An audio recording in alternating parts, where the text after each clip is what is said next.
নবী এবং নবুয়ত কুদরতের সবচেয়ে বড় বহিঃপ্রকাশ এবং নবুয়তের সর্বাগ্রে সর্বোচ্চে আমার নবী অবস্থান করে। ঠিক সেভাবে আপনি যদি নবুয়ত বুঝতে চান, নবুয়তের সুগ্রাণ নিতে চান, নবুয়তের রং ঢং আকৃতি প্রকৃতি বুঝতে চান, নবুয়তের মহানত্ব বুঝতে চান, নবুয়তের বিস্তৃতি বুঝতে চান, নবুয়ত কিভাবে মানুষের অন্তর্জগতের রেভলিউশন তৈরি করে, আপনি যদি সেটা বুঝতে চান, নবুয়ত কিভাবে কাজ করেছে আপনি যদি সেটা বুঝতে চান, নবুয়ত দাওয়াতের কাজ কিভাবে করেছে, নবুয়তের আখলাক, নবুয়তের অ্যারোমা, নবুয়তের ফ্র্যাগ্রেন্স, নবুয়তের বিশালত্ব, নবুয়তের ঘনত্ব, নবুয়তের গভীরতা, নবুয়তের মুজিজা, নবুয়তের তাবৎ জিনিস যদি আপনি বুঝতে চান, কিভাবে বুঝবেন? বেলায়েতের মাধ্যমে। কিসের মাধ্যমে? বেলায়েতের মাধ্যমে। তাইলে বেলায়েত নবুয়তকে প্রেজেন্ট করে, নবুয়ত কুদরতকে প্রেজেন্ট করে। আপনি বুঝতে পেরেছেন? আমার নবী নবুয়তের আকাশে যেমন সর্বোচ্চ চূড়ায়, অনুরূপ ভাবে বেলায়েতের আকাশে সর্বোচ্চ চূড়ায় যিনি অবস্থান করেন উনাকে মাওলা আলী বলা হয়। উনাকে কি বলা হয়? মাওলা আলী। এবং মাওলা আলী শান যার মাধ্যমে সবচেয়ে বেশি ফুটে উঠেছে তাকে গৌসুল আজম আব্দুল কাদের জিলানী বলা হয়। আপনি যদি আল্লাহু আকবার ইয়া রাসূল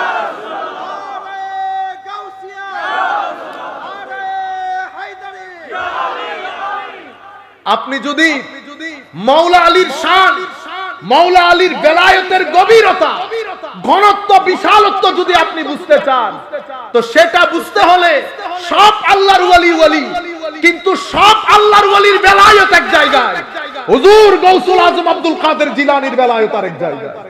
এটাকে এত সুমহান করেছেন আল্লাহ, কতটুকুন উপরে নিয়ে গেলে একজন বলতে পারে আমার কদম সমস্ত ওলিদের গায়ের উপরে। বুঝতে পেরেছেন? সেই কারণে নাম হয়ে গেছে কি গৌসুল আজম। আমাদের কিছু ভাই থাকে, আমি গৌসুল আজম বলাতে একজন খুব রেগে গেছে, রেগে গিয়ে গৌসুল আজম কেন বললেন হুজুর? আমি বললাম ভাই আপনি হাতটা নাড়াইয়েন না, হাতটা নাড়াইলে আমার ভয় করে, আপনারা বাংলাদেশি মানুষ কথার আগে হাত চলে। নরমালি বলেন না, কথা নরমালি বলেন, আমি আসি তো এখানে। অনেক লম্বা কথা, আমি এটা সংক্ষিপ্ত করি যেহেতু আমাদের বিষয় আছে। গৌসুল আজম এটা বললে সরাসরি শিরিক হয়ে যায়, বলে না? বলে না গৌসুল আজম বললে শিরিক হয়ে যায়। আল্লাহ হচ্ছে গৌসুল আজম বললে যদি শিরিক হয়, কেন শিরিক হয়? ধরেন আমি বললাম গৌসুল আজম, আপনি বললেন শিরিক হয়ে গেছে। আমি আপনাকে এখন জিজ্ঞেস করব শিরকটা কোন জায়গায় সংগঠিত হয়েছে? কারণ আল্লাহর শিরক হওয়ার জায়গা তিনটা। কয়টা? আপনারা দয়া করে এগুলা শিখেন, যেন আপনারা রাস্তা থেকে এগুলার উত্তর দিয়ে দিতে পারেন, যেন আমাদের কাছে আর আসতে না হয়। আল্লাহর সাথে শিরক হওয়ার এরিয়া তিনটা: জাত, সিফাত, আফআল। জাত মানে সত্তা, সিফাত মানে আল্লাহর গুণ, আর আফআল মানে আল্লাহর কর্ম। তো আপনি যদি আমাকে বলেন শিরক হয়েছে, অ্যাক্সিডেন্ট হয়েছে, তো আমি আপনাকে জিজ্ঞেস করব না অ্যাক্সিডেন্ট কোথায় হয়েছে, ঢাকা সিটাং রোডে হয়েছে নাকি ব্রাহ্মণবাড়িয়াতে হয়েছে? আপনি ক্লিয়ার করতে হবে। আচ্ছা সেটা লম্বা কথা, আমি ওদিকে না যাই, আমি শুধু আপনাদের জন্য মনে রাখতে পারবেন সহজ ভাষায়। আমি বললাম দেখেন গৌসুল আজম কথাটা গত হুজুর গৌসুল আজমের পরে আজকের দিন পর্যন্ত বাংলাদেশের যেই প্রান্তে যাবেন যান, পৃথিবীর যেই প্রান্তে যাবেন যান, সবাই এক বাক্যের নাম বলে না, কি বলে? গৌসুল আজম। ইমামে আজমকে কি বলে? ইমামে আজম। এগুলা তো আপনার সমস্যা আছে, ও আছে। আচ্ছা হযরত আবু বকর সিদ্দিককে সিদ্দিকে আকবর বলে, এটাতে আছে সমস্যা? চুপ হয়ে গেছে। হযরত আবু বকর সিদ্দিকের নাম কি? সিদ্দিকে আকবর। সিদ্দিকে আকবর। তো অন্যান্য সাহাবায়ে কেরাম কি মিথ্যা বলেছেন?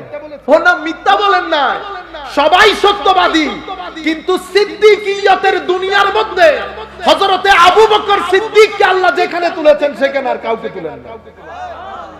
কিন্তু আপনি যদি সিদ্দিকে আকবর শরীয়তের দৃষ্টিতে চিন্তা করেন, তো সিদ্দিকে আকবর একমাত্র আল্লাহ। কেন? কোরআনে পাকের মধ্যে আল্লাহ ঘোষণা করেছেন ওয়ামান আসদাকু মিনাল্লাহি কিলা, আল্লাহর চেয়ে বড় সত্যবাদী কে? তা আল্লাহ বলছে আমার চেয়ে বড় কেউ সত্যবাদী নাই। আপনি নাম দিয়ে দিলেন কি সিদ্দিকে। সিদ্দিকে কবির বললো সারা যাইতো, নাম দিয়ে দিয়েছেন সিদ্দিকে আকবর, সুপারলেটিভ ডিগ্রি, এর উপরে আর কোন degree, the greatest, the greatest. তো যখন বলছেন দ্য গ্রেটেস্ট, গ্রেটেস্টের উপরে তার কোনো গ্রেটেস্ট নাই। তো আপনি এটা কেমনে বললেন? কোরআনে তো আল্লাহ বলছে আল্লাহ সবচেয়ে বড় সত্যবাদী। সিদ্দিকে আকবর, পুরা পৃথিবীর বুকে ফেসবুক নাই, মিডিয়া নাই, পুরা পৃথিবীর বুকে সিদ্দিকে আকবর। এর পরের সাহাবীকে উমর রাদিয়াল্লাহু আনহু। টাইটেল কি? ফারুকে আজম। তো ফারুক তো সত্য মিথ্যার মধ্যে ফারাককারী আমার আল্লাহ, কিন্তু আপনি উমরকে বলছেন ফারুকে আজম, সবচেয়ে বড় সত্য মিথ্যার মধ্যে ফারাক সৃষ্টিকারী। এখানে শিরক বলবেন? বলবেন না, না, সব জায়গায় শিরক হয় না। এটা প্রত্যেক সাহাবীর যার যার অবস্থান। ওসমানে গনিও ফারুক, আলীও ফারুক, অন্যান্য সাহাবায়ে কেরামও ফারুক, কিন্তু ফারুকিয়তের জমানায় হযরত উমর ফারুকের অবস্থান যেখানে আল্লাহ নিয়ে গেছেন, কুল কায়নাত বলে ফারুকে আযম। উসমানে গনি, গনি কে? গনি তো আল্লাহ, আল্লাহু হুয়াল গনি ওয়া আনতুমুল ফুকারা। তোমরা গরীব, আল্লাহ গনি। শিরক হইছে? ও ভাই এখানেও শিরক নাই, ওখানেও শিরক নাই। আপনারা এটার মধ্যে আমাকে জিজ্ঞেস করে আছে শিরক টিরক বাদ দেন। আপনি আমাকে বলেন, আপনি হুজুর গৌসুল আজমের জীবনী পড়েছেন? ওনার এলমি খিদমাত, ওনার ছাত্র, বাগদাদের জমিনে ওনার রূপ দবদবা, কিছু আমার এত কিছু পড়ার সময় নেই, আমার এত কিছু পড়ার সময় নেই। মনে রাখবেন, আপনি যদি না পড়েন, না জানেন, তাইলে একটা মানুষকে প্রপারলি সম্মান করতে পারবেন না। কারণ ধরেন আমার পাশে যিনি বসে আছেন, ইনাকে আমি চিনি বিদায় সম্মান করব। আমি যদি উনাকে নিয়ে এখন চট্টগ্রাম শহরে যাই, কি হবে? দেখতে সুন্দর স্মার্ট হিসেবে মানুষ হয়তো একটা চেয়ার দেবে, কিন্তু উনার যে অ্যাকচুয়াল সম্মান সেটা দিতে পারবে না।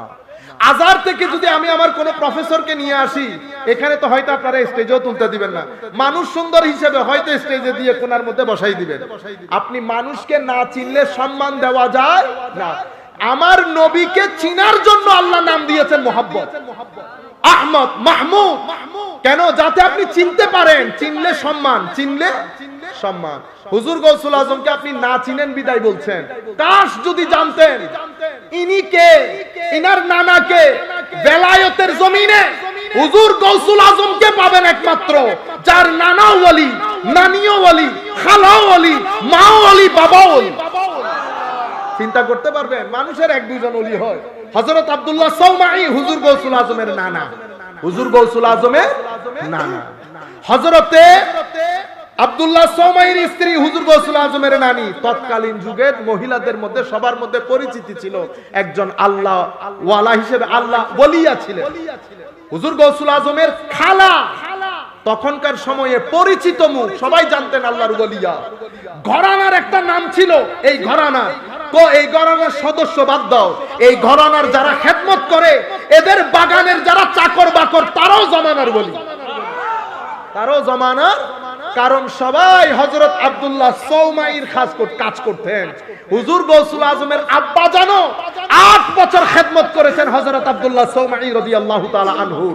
যখন সুহবত দিতে দিতে বেলায়েতের মর্যাদায় তুলেছেন, তখন নিজের মেয়েকে শাদী দিয়ে শিষ্যত্ব দান করেছেন। বুঝতে পেরেছেন আপনার? আমরা না জানি বিদায়। তো আমি আপনাদেরকে মূল কথা যেখান থেকে শুরু করেছিলাম, হুজুর গৌসুল আজম হযরতে বেলায়েত কুল সম্রাট মাওলা আলী রাদিয়াল্লাহু তাআলা আনহুর সবচেয়ে বড় সৌন্দর্য হুজুর গৌসুল আজম আব্দুল কাদের জিলানী এবং বেলায়েতে আলী।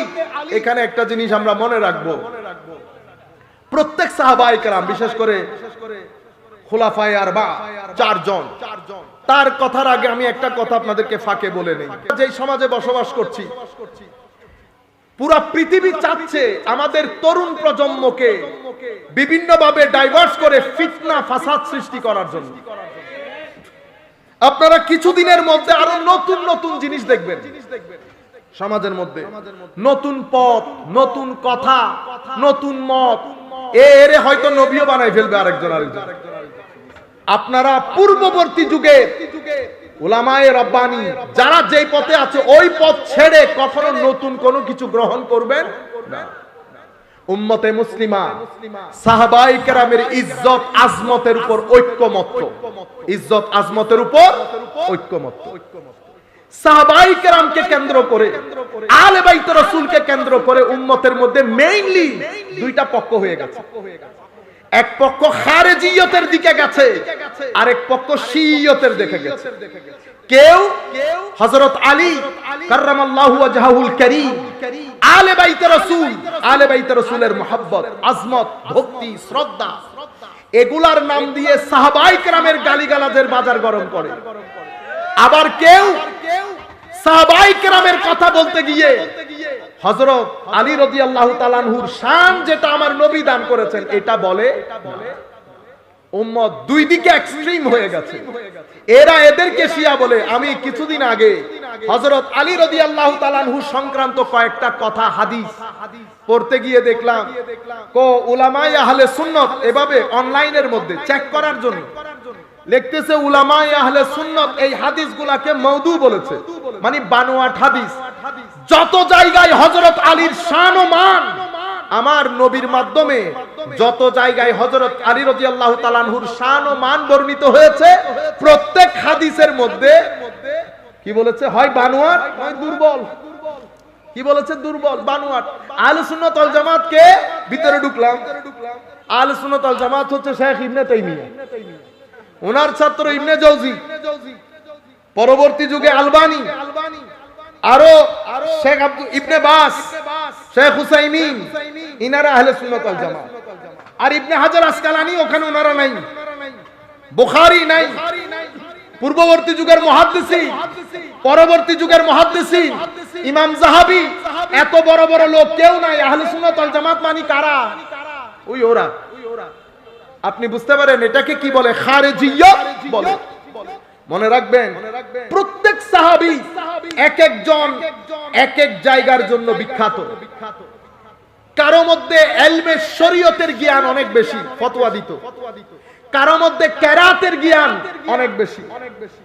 কারোর মধ্যে সম্পত্তি বন্টন প্রক্রিয়ার যে জ্ঞান সেটা বেশি।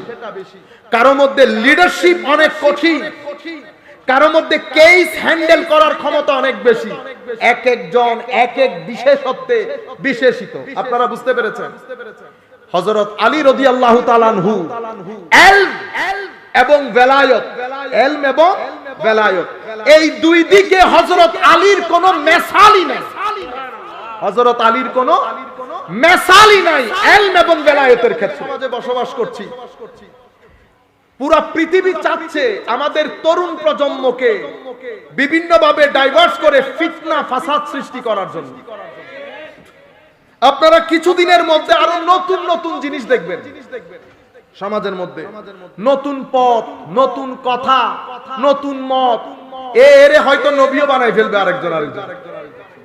আপনারা পূর্ববর্তী যুগে উলামায়ে রব্বানি যারা যেই পথে আছে ওই পথ ছেড়ে কখনো নতুন কোনো কিছু গ্রহণ করবেন না। উম্মতে মুসলিমা সাহাবায়ে কেরামের ইজ্জত আজমতের উপর ঐক্যমত্য, ইজ্জত আজমতের উপর ঐক্যমত্য। সাহাবায়ে কেরামকে কেন্দ্র করে, আহলে বাইত রাসূলকে কেন্দ্র করে উম্মতের মধ্যে মেইনলি দুইটা পক্ষ হয়ে গেছে। এক পক্ষ খারেজিয়তের দিকে গেছে, আরেক পক্ষ শিয়তের দিকে গেছে। কেউ হযরত আলী কাররামাল্লাহু ওয়াজহাহুল কারীম, আহলে বাইত রাসূল, আহলে বাইত রাসূলের মুহাব্বত, আজমত, ভক্তি, শ্রদ্ধা এগুলার নাম দিয়ে সাহাবায়ে কেরামের গালিগালাজের বাজার গরম করে। আবার কেউ সাহাবায়ে কেরামের কথা বলতে গিয়ে হযরত আলী রাদিয়াল্লাহু তাআলা আনহুর শান যেটা আমার নবী দান করেছেন এটা বলে। উম্মত দুই দিকে এক্সট্রিম হয়ে গেছে। এরা এদেরকে শিয়া বলে। আমি কিছুদিন আগে হযরত আলী রাদিয়াল্লাহু তাআলা আনহু সংক্রান্ত কয়েকটা কথা হাদিস পড়তে গিয়ে দেখলাম উলামায়ে আহলে সুন্নাত এভাবে অনলাইনের মধ্যে চেক করার জন্য লিখতেছে উলামায়ে আহলে সুন্নাত এই হাদিসগুলোকে মাউদু বলেছে, মানে বানোয়াট হাদিস। যত জায়গায় হযরত আলীর শান ও মান আমার নবীর মাধ্যমে যত জায়গায় হযরত আলী রাদিয়াল্লাহু তাআলা আনহুর শান ও মান বর্ণিত হয়েছে, প্রত্যেক হাদিসের মধ্যে কি বলেছে? হয় বানোয়াট, হয় দুর্বল। কি বলেছে? দুর্বল, বানোয়াট। আহলে সুন্নাত ওয়াল জামাত কে? ভিতরে ঢুকলাম। আহলে সুন্নাত ওয়াল জামাত হচ্ছে শেখ ইবনে তাইমিয়া, ওনার ছাত্র ইবনে জাওজি, পরবর্তী যুগে আলবানী, আরো শেখ ইবনে বাস, শেখ হুসাইমিন, ইনারা আহলে সুন্নাত ওয়াল জামাত। আর ইবনে হাজার আসকালানি ওখানে ওনারা নাই, বুখারী নাই। পূর্ববর্তী যুগের মুহাদ্দিসিন, পরবর্তী যুগের মুহাদ্দিসিন, ইমাম যাহাবী, এত বড় বড় লোক কেউ নাই। আহলে সুন্নাত ওয়াল জামাত মানে কারা? ওই ওরা। আপনি বুঝতে পারেন এটাকে কি বলে? খারেজিয়্যত বলে। মনে রাখবেন, প্রত্যেক সাহাবী এক একজন এক এক জায়গার জন্য বিখ্যাত। কারো মধ্যে ইলমে শরীয়তের জ্ঞান অনেক বেশি, ফতোয়া দিত। কারো মধ্যে কেরাতের জ্ঞান অনেক বেশি, কারোর মধ্যে সম্পত্তি বন্টন প্রক্রিয়ার যে জ্ঞান সেটা বেশি, কারো মধ্যে লিডারশিপ অনেক কঠিন, কারো মধ্যে কেস হ্যান্ডেল করার ক্ষমতা অনেক বেশি। এক একজন এক এক বিশেষত্বে বিশেষিত। আপনারা বুঝতে পেরেছেন? হযরত আলী রাদিয়াল্লাহু তাআলা আনহু ইলম এবং বেলায়েত, ইলম এবং বেলায়েত, এই দুই দিকে হযরত আলীর কোনো মেসালই নাই। হযরত আলীর কোনো মেসালই নাই ইলম এবং বেলায়েতের ক্ষেত্রে। আরো দারুণ একটা হাদিস আমি আপনাদেরকে পড়ে শোনাই। একটা নির্দিষ্ট একটা প্রেক্ষাপট, হযরত আলী রাদিয়াল্লাহু তাআলা আনহু, আপনারা জানেন ফিতনা ফাসাদ যখন শুরু হয়েছে, সেই সময়ে একজন সাহাবী হযরত সাদ রাদিয়াল্লাহু তাআলা আনহুকে হযরত আলী রাদিয়াল্লাহু তাআলা আনহু সম্পর্কে কটু বাক্য বলতে বলা হয়েছে। উনি বলছেন, না, আমি তো হযরত আলী সম্পর্কে বলবো না। কেন? তিনটা কারণে। কোন তিনটা কারণ? তিনটা কারণের একটা কারণ হচ্ছে, আমি নিজের কানে শুনেছি আমার নবী হযরত আলীকে বলছেন, আলী, তুমি আর আমি, তুমি আর আমি, তোমার অবস্থান আমার দিক থেকে সেই অবস্থায় যেটা হযরত হারুনের ছিল মুসা আলাইহিস সালামের দিক থেকে। শুধু এতটুকু, ইল্লা আন্নাহু লা নুবুওয়াতা বাদি, কিন্তু আমার পরে কোন নবী আসবে না, আমার পরে কোন নবী আসবে না। তাহলে আপনি শান, মান, মকাম, মর্যাদা হুজুর করিম সাল্লাল্লাহু আলাইহি ওয়াসাল্লাম কোথায় তুলে দিয়েছেন চিন্তা করতে পারবেন। নাম্বার 2 বলছে, আমি নিজের কানে শুনেছি খাইবরের যুদ্ধে হযরত আলী রাদিয়াল্লাহু তাআলা আনহু চোখে একটু সমস্যা ছিল, উনি সফরের মধ্যে আসতে দেরি করে ফেলছেন। আমার নবী সাহাবায়ে কেরামের মধ্যে ঘোষণা দিলেন, লা উতিয়ান্না রায়াতা গাদান রাজুলুন ইউহিব্বুহুল্লাহু ওয়া রাসূলুহু। হে আমার সাহাবায়ে কেরাম, খাইবর বিজয় করার জন্য আগামী কালকে আমি যুদ্ধের পতাকা এমন এক ব্যক্তিকে দান করব যাকে আল্লাহ এবং রাসূল ভালোবাসে এবং যে আল্লাহ এবং রাসূলকেও ভালোবাসে। মুহিব এবং মাহবুব শুধু নিজে ভালোবাসেন, সেট তৈরি করে, মানুষের মাইন্ডসেট তৈরি করে এই জায়গা পর্যন্ত নিয়ে এসেছে। আপনি আলেমদেরকে মোল্লা মনে করেন, নিজেদের মেয়ে বিয়ে দিতে চান না, সমাজের যেগুলো খুব গুরুত্বপূর্ণ ডিসিশন, সেই ডিসিশনের মিটিং গুলোর মধ্যে উলামায়ে কেরামকে ইনভলভ করেন না। আপনার সমাজের মধ্যে সেম ইনভলভ করেন না। কেন করব? কারণ আমি নিজেরটা নিজে বরবাদ করে দিয়েছি। সমাজের মানুষের ডেভেলপমেন্ট, বিজ্ঞান, প্রযুক্তি, এটা আকাশে চলে গেছে না? এখন এই আকাশচুম্বী প্রযুক্তি এবং বিজ্ঞানের সময় আমি যদি 70-এর ঢঙ্গে, 1980 সালের ঢঙ্গে কথা বলি, মানুষ আমাকে কি বলবে? আপনারা বুঝতে পারছেন? এটা করে আমাদের উপর প্রপাগান্ডা চলেছে, সুন্নিয়তের উপর প্রপাগান্ডা চলেছে। আহলুস সুন্নাহ ওয়াল জামাত বদনাম হয়েছে। আহলুস সুন্নাহ ওয়াল জামাত বদনাম হওয়া মানে দ্বীন বদনাম হওয়া। সুতরাং আমরা যদি আবার পুনরুদ্ধার করতে চাই, মাহফিলগুলোকে তালিমের জায়গায় পরিণত করতে হবে। এটা এখানে মস্কারি করা, হাসি ঠাট্টা করা, এটা মস্কারি এবং হাসি ঠাট্টার জায়গা না। এটা কিসের জায়গা? আচ্ছা, একে তো মস্কারি এবং হাসি ঠাট্টা, অন্য জায়গার মধ্যে হচ্ছে বিভেদ, হিংসা এবং ঘৃণা ছড়ানো। আপনি যখন আরেকজনকে গালিগালাজ করবেন, আপনি যখন আরেকজনকে ফাসিক বলবেন, কাফের বলবেন, তো ঘৃণা ছড়ছে না? এখানে বিভিন্ন ক্যাটাগরির লোক বসা, তারা শরীয়ত জানে না, দ্বীন জানে না, নামাজ জানে না, রোজার আমাদের ওযুর ফরজ সুন্নত জানে না, নামাজের ফরজ সুন্নত ওয়াজিব জানে না। এই ধরনের লোকগুলাকে যদি আমি আরেকজনের বিরুদ্ধে ঘৃণার উদ্রেক করিয়ে দেই, সমাজের মধ্যে ঘৃণা ছড়িয়ে যাবে না? যাবে। সম্মানিত উপস্থিতি, আমি আমার প্রথম পর্বের যে মূল বক্তব্য আপনাদেরকে দিতে চাচ্ছি আমার ভাইয়েরা, সেটা হচ্ছে এটা তালিমের জায়গা, এটা দারসগাহ, এটা শিকার জায়গা। মাহফিলে কেন আসতেছি, মাহফিল কেন প্রয়োজন? কারণ আমাদের এখানে ধর্ম শিক্ষার যেই যেই জায়গাগুলো ছিল সেটা সংকুচিত হয়ে গেছে। সুতরাং আমরা বিভিন্ন উপলক্ষে মাহফিল করি, মাহফিল সাজাই, ঈদে মিলাদুন নবী, মেরাজুন নবী, মুহররম শরীফ, শবে কদর, বিভিন্ন উপলক্ষে আমরা মাহফিল করি। উদ্দেশ্য কি? উদ্দেশ্য হচ্ছে আমার নবীর দেওয়া বিধান, তালিমাত মানুষকে শিখানো, যেন মানুষের অন্তরের শান্তি বজায় থাকে, অন্তরের শান্তি বজায় থাকে। আজকে যখন ঘরে যাবেন, ঘরে গিয়ে হিসাব করবেন আমি এই মাহফিল থেকে কি কি শিখেছি। যদি না শিখেন, আমি আমার মতো করে কথা বলে চলে গেলাম, আপনি আপনার মতো করে ঘরে চলে গেলেন, হলো না। আমি আপনাকে কানেক্ট করতে হবে, আমার কথাগুলো আপনার সিনার ভিতরে কাজ করতে হবে, আপনার ভিতরে ইশক জাগরিত হতে হবে, মোহাব্বত জাগরিত হতে হবে, আপনার ভিতরে আমি নামাজ পড়ি না, পড়তে হবে, এই টেন্ডেন্সি যদি জাগরিত না হয়, তাহলে তো আমি আসলাম আর গেলাম, আসলাম আর গেলাম। সম্মানিত উপস্থিতি, এই জায়গার মধ্যে একটা বড় সংস্কার দরকার। সেই সংস্কার শুধু বক্তারা করলে হবে না, আপনারা যারা শ্রোতা আছেন আপনাদের মধ্যে সচেতনতা তৈরি করতে হবে। আপনাদের মধ্যে যদি সচেতনতা তৈরি না হয়, তাহলে আমরা ব্যর্থ হব, আমরা ব্যর্থ হব। ফাইনাল মেসেজ হচ্ছে এই পর্বের, মনে রাখবেন, অন্তরের শান্তি দিন বাদে আসবে না, অন্তরের শান্তি নামাজ বাদ দিয়ে দিলে আসবে না। আমি তরুণ প্রজন্মকে বলবো, বেটা আপনি নামাজ বাদ দিয়ে দিলে পারিবারিক জীবনে আপনি শান্তি পাবেন না, আপনি জিক্রে ইলাহি বাদ দিয়ে পারিবারিক জীবনে শান্তি পাবেন না।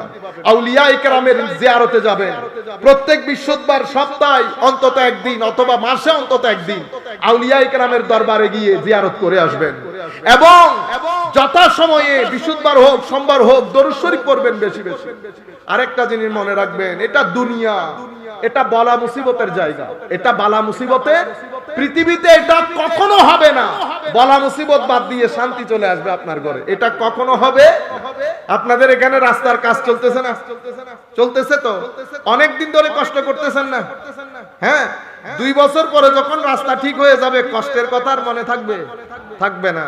এই রাস্তাও তো আপনাদের জন্যই, এজন্য এটা কোরআনের শান, ইন্নামা আল উসরে ইউসরা। প্রত্যেক কঠিন সময়ের পরে আপনার জীবনে সহজ সময় আসবে, সুন্দর সময় আসবে। কঠিন সময়ের মধ্যে কখনো নিজেদেরকে অসহায় মনে করবেন না, হাউতাশ করবেন না। যেই আল্লাহ আপনাকে বালা মুসিবত দিয়েছে, সেই আল্লাহই বালা মুসিবত থেকে উদ্ধার করবে। সব সময় ধৈর্য ধারণ করবেন, মানুষের দরবারে গিয়ে মানুষের কাছ থেকে হাত পাততে হবে না, আল্লাহর উপর ভরসা রাখবেন, ধৈর্য ধারণ করবেন। যেই ব্যক্তি আল্লাহর উপর ধৈর্য ধারণ করে, আল্লাহ তার সাথে থাকেন, আল্লাহ তাকে মনিটর করেন, আমার আল্লাহ তাকে সহযোগিতা করেন, আমার আল্লাহ তাকে ভিতরে শান্তি দান করেন।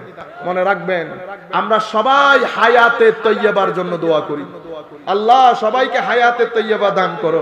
হায়াতে তৈয়বা কিভাবে আসে?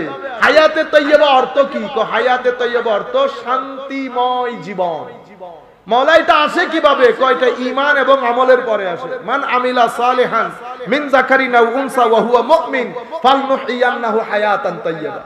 আপনার জীবনে যদি ঈমান না থাকে, ঈমান কাকে বলে আপনারা বুঝার জন্য বলছি, ঈমান আমার নবীর প্রতি ইশক মোহাব্বতের নাম। কার নাম? ঈমান আমার নবীর প্রতি, সবাই একবার বলি, আমার নবীর প্রতি ইশক মোহাব্বত প্রেমের নাম। যদি আমার নবীর কথা বললে ভিতরে একটা চাপ অনুভব না করেন, ভিতরে কেমন কেমন অনুভব না করেন, তাহলে অবশ্যই একজন আলেমের রব্বানির সুহবতে গিয়ে এটা ঠিক করে নেবেন, এটা ঠিক করে নেবেন। ঈমান সাহাবায়ে কেরামের তাজিমের নাম, সাহাবায়ে কেরামের তাজিমের নাম। ঈমান আলে বাইত রাসূলের মুহাব্বতের নাম, ঈমান আউলিয়ায়ে কেরামের নিসবতের নাম। যদি সাহাবায়ে কেরামের তাজিম চলে যায় ঈমান থাকে না। আলে বাইত রাসূলের মুহাব্বত নষ্ট হয়ে গেলে ঈমান থাকে না। আউলিয়ায়ে কেরামের নিসবত কেটে গেলে ঈমান আর নিরাপদ থাকে না। দুইটা কথা বলছি না, প্রথম দুইটার মধ্যে ঈমান থাকে না, দ্বিতীয় তৃতীয়টার মধ্যে ঈমানের নিরাপত্তা থাকে না। কেন? আউলিয়ায়ে কেরামের নিসবত কেটে গেলে আমার আল্লাহ যুদ্ধের ঘোষণা দান করেন। আপনারা বুঝতে পেরেছেন কথা? সম্মানিত উপস্থিতি, আল্লাহ রাব্বুল আলামিনের কুদরত, আল্লাহ কত মহান, আল্লাহ কত বিস্তৃত বিশাল, আল্লাহ কত মহানের নাম, আল্লাহ কত সৌন্দর্যের নাম। মাওলা আপনাকে যদি জানতে চাই, বুঝতে চাই, আপনার বিশালত্ব বুঝতে চাই, আপনাকে সর্বসাকল্যে আমরা জানতে চাই, কিভাবে জানবো? সমস্ত দরজাগুলো বন্ধ। আমার আল্লাহ, আল্লাহর নিজ দয়ায়, নিজ মেহেরবানিতে আল্লাহ নবুয়ত বানালেন। কি বানালেন? নবুয়ত।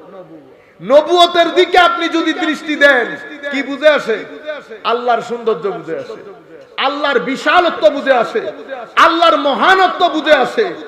যেই দিন ফেরাউন নীল নদ দুভাগ হলো, ফেরাউন নীল নদের মধ্যে ডুবে যাচ্ছে, এটা অসাধারণ একটা ঘটনা। কোন মহান সত্তাবাদে এটা কেউ ঘটাইতে পারে না। আমরা এটা কার মাধ্যমে দেখলাম? নবুয়তের মাধ্যমে। পৃথিবীর মধ্যে পুরা পৃথিবী ফ্লাডে আবৃত হয়ে গেছে। সেই মহান প্লাবনের মধ্যে একজনের নৌকা ভাসছে। আল্লাহর এই মহান কুদরত আমরা দৃশ্যপটে আসলো, আমরা দেখলাম। কার মাধ্যমে? হযরত নূহ আলাইহিস সালামের মাধ্যমে। আমি আপনাদেরকে যে জিনিসটা বলতে চাচ্ছি, রুয়ে জমিনের মধ্যে কুদরত বুঝার জন্য আল্লাহ নবুয়ত বানিয়েছেন। নবুয়তের আকাশের মধ্যে একজনের নবুয়তকে আল্লাহ এত মহান করেছেন, এত মহান করেছেন। আল্লাহ রাব্বুল আলামিন তার বিশালত্ব, তার মহানত্বকে এত মহান করেছেন, আল্লাহ নিজেই ঘোষণা দিচ্ছেন, ওয়া আল্লামাকা মা লাম তাকুন তাআলাম ওয়া কানা ফাদলুল্লাহি আলাইকা আযীমা। সেই আযীম নবীর নাম মুহাম্মাদুর রাসূলুল্লাহ সাল্লাল্লাহু আলাইহি ওয়াসাল্লাম। নবুয়তের আকাশে আমার নবীর তুলনা সেটা, রাতের অন্ধকার আকাশে তারকারাজির মধ্যে চন্দ্রের অবস্থান যেটা। নবুয়তের আকাশে আমার নবীর অবস্থান সেটা, দিনের আকাশে সূর্যের অবস্থা যেটা। আমার নবী নবুয়তের একেবারে চরম পর্যায়ে আল্লাহ আমার নবীকে আরোহণ করিয়েছেন, এত মহান বানিয়েছেন। নিজেই নামকরণ করেছেন আহমদ, দুনিয়াতে মুহাম্মদ, আখিরাতে মাহমুদ করেছেন। সমস্ত প্রশংসা আমার আল্লাহর বলেছেন, এবং আবার আল্লাহ আমার নবীকে সমস্ত প্রশংসার যোগ্য করে বানিয়েছেন। কিয়ামতের ময়দান আপনি দেখেন, আমার আল্লাহ আমার নবীকে এত মহান করেছেন যে আমার নবী হাদিসে পাকের মধ্যে বলছেন, 100 রহমতের মধ্যে একটা রহমত আল্লাহ দুনিয়াকে দিয়েছেন, 99টা রহমত আল্লাহ নিজের জন্য রেখে দিয়েছেন কিয়ামতের ময়দানে দেখানোর জন্য। কিয়ামতের ময়দানে দেখানোর জন্য। কিয়ামতের ময়দানে আমার আল্লাহ রহমত পরবশ হবেন, আপনাকে রহমত দেবেন, সেটাও আমার নবীর মাধ্যমে দেবে। মানে আমার নবী হবে কিয়ামতের ময়দানে আল্লাহর রহমত প্রকাশ হওয়ার মাধ্যম। কুল কায়নাত যখন ইয়া নফসি ইয়া নফসি করবে, আপনারা আমার চেয়ে ভালো জানেন, তখন আমার নবী বলবেন, আসো আমি ওইটার জন্য। আমার নবী সিজদা দেবেন, আমার আল্লাহ বলবেন মাথা উঠান হাবিব। এ মাথা উঠাইতে যখন বলবেন, তখন থেকে আল্লাহর রহমতের প্রদর্শন শুরু, আমার নবীর সুপারিশও শুরু। তো কিয়ামতের ময়দানে যে 99 ভাগ রহমত আল্লাহ আল্লাহর বান্দাদেরকে দান করবেন, সেই 99 ভাগ রহমতে প্রকাশস্থল হবে মুহাম্মদুর রাসূলুল্লাহ সাল্লাল্লাহু আলাইহি ওয়াসাল্লাম। আমার নবী সাল্লাল্লাহু আলাইহি ওয়াসাল্লামকে আল্লাহ সেই পর্যায়ের স্থানে আসীন করেছেন, এবং কিয়ামতের ময়দানে খাস একটা মাকাম আমার আল্লাহ আমার নবীকে দান করছেন, সেটার নাম দেওয়া হয়েছে মাকামে মাহমুদ। কিসের জন্য? হাবিব এটা আপনার নফলের সওয়াব, ওয়া মিনাল লাইলি ফাতাহাজ্জাদ বিহি নাফিলাতাল লাক আসা আন ইয়াবআসাকা রাব্বুকা মাকামান মাহমুদা। আল্লাহ রাব্বুল আলামিন বলছেন কিয়ামতের ময়দানে আল্লাহ আল্লাহর হাবিবকে কি দান করবেন? মাকামে মাহমুদ। মাকামে মাহমুদ কি? তো মাকামে মাহমুদ হচ্ছে আল্লাহর তো কোনো ডান বাম নাই, কিন্তু আমাদেরকে বোঝানোর জন্য আল্লাহ কিছু কথা বলেন। আল্লাহ সবকিছু থেকে পবিত্র, তো আল্লাহর পাশেই আল্লাহ আল্লাহর হাবিবের জন্য একটা খাস আসন বসাবেন, সেটার নাম মাকামে মাহমুদ। সেটা আমার নবীর নফল ইবাদতের জাযা, নফল ইবাদতের জাযা। আমরা বলতে ইচ্ছে করি ইয়া রাসূলুল্লাহ, নফলের জন্য যদি মাকামে মাহমুদ হয়, হাবিব আপনার ফরজ ইবাদতের জাযা কি হবে? নফলের জন্য যদি মাকামে মাহমুদ হয়, তো ফরজের জাযা কি হবে? সুবহানাল্লাহ বলেন। এটা আমার নবীর বিশেষ শান। এসেছেন সবার পরে, উম্মত সবচেয়ে বেশি। আমি আমার বিষয়ের দিকে যাচ্ছি। উম্মত সবচেয়ে বেশি। জান্নাতের 120 কাতারের মধ্যে 80 কাতার আমার নবী। হয়তো এখন আপনাদের কাছে জিনিসগুলা কেমন কেমন লাগতে পারে আমার ভাই, চোখ দুইটা বন্ধ হওয়ার দের, তখন আপনি বুঝবেন কোনটা প্রধান ছিল আর কোনটা আনইম্পর্টেন্ট ছিল। এগুলার মাধ্যমে উম্মতে মুসলিমার উচিত নিজেদের ঈমানকে আবার সতেজ করা। সম্মানিত উপস্থিতি, 120 কাতারের মধ্যে 80 কাতার আমার নবী, এবং সমস্ত নবীকে আল্লাহ যে মুজিজা দিয়েছেন, সমস্ত নবীর মুজিজা এক পাল্লায়, আমার নবীর একার মুজিজা আরেক পাল্লায়। সমস্ত নবীদেরকে মুজিজা দিয়েছেন এক ধরনের, আমার নবীকে মুজিজা দিয়েছেন দুই ধরনের। একটা মুজিজা হাতে ইশারা দিয়েছে, চন্দ্র দ্বিখণ্ডিত হয়েছে, হাত দিয়ে ইশারা করেছে অস্তমিত সূর্য ফেরত এসেছে, এটা এক ধরনের মুজিজা। আরেক ধরনের মুজিজা আমার নবীকে এমন দিয়েছে কোরআনের আকৃতিতে, যেটা কুল কায়নাত যে কোরআনের দিকে তাকিয়ে বলতে বাধ্য হয় যে এটা মুহাম্মদুর রাসূলুল্লাহর উপর আল্লাহ রাব্বুল আলামিন অবতীর্ণ করেছেন।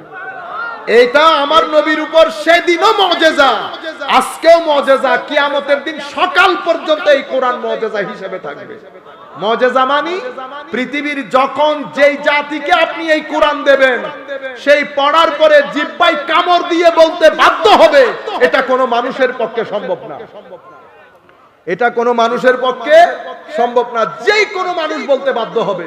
আমার নবীকে আল্লাহ রাব্বুল আলামিন এই আযীম কোরআন দান করেছেন। এই কোরআনের মধ্যে আপনি দেখেন কিছু অক্ষর আছে, আলিফ লাম মিম। আপনি পড়েন, পৃথিবীর মধ্যে প্রত্যেক মানুষের জীবনে কিছু সময় থাকে যখন মানুষ, পৃথিবীর বেশিরভাগ মানুষ আত্মহত্যা করে। ওই সময়ের মধ্যে হঠাৎ করে ডিপ্রেশন চলে আসে, হঠাৎ করে। সেই অবস্থার মধ্যে একমাত্র পরীক্ষিত আপনার ওষুধ পবিত্র কোরআন, যেটা আমরা পড়ি না। আমরা এখানে যারা বসেছি, আমরা বুকে হাত দিয়ে বলি শেষ কোনবার কোরআনে পাকের তিলাওয়াত করেছি? এমনি সবাই আসে করেছি। কাশ আপনারা যদি বুঝতেন, আমার আল্লাহ বলছেন আমি আসমান জমিনকে বলেছি কোরআন নিতে, কেউ কোরআন নিতে রাজি হয় নাই। এত দারুণ, এত মধুর কিতাব, যেই কিতাব যখনই যেই জাতি শুনেছে, হয় মুসলমান নয়তো নন মুসলিম, চোখ দিয়ে পানি পড়েছে। এটা আল্লাহর কালাম। এটা যেদিকে ঢুকে মানুষের সিনাকে বিদীর্ণ করে ফেলে এই কোরআন। কিন্তু আমরা কোরআনের সেই স্বাদ পাই নাই। মাহে রমজানের মধ্যে রমজান আসে, হাফেজ সাহেবকে আমরা বলি তাড়াতাড়ি পড়তে। হাফেজ সাহেব কি পড়ে? হাফেজ সাহেব জানে আর আল্লাহ আল্লাহ রাসূল জানে, আমরা জানি না। হাফেজ সাহেব যদি আবার সুন্দর করে পড়ে, কিন্তু পিছন থেকে আবার কাশির আওয়াজ, অমুকের আওয়াজ, অমুকের আওয়াজ, তাড়াতাড়ি। এক আজীব বিষয়। এটা এমন একটা কিতাব, দেখেন আমি আপনাদেরকে একটু বলি। আলিফ লাম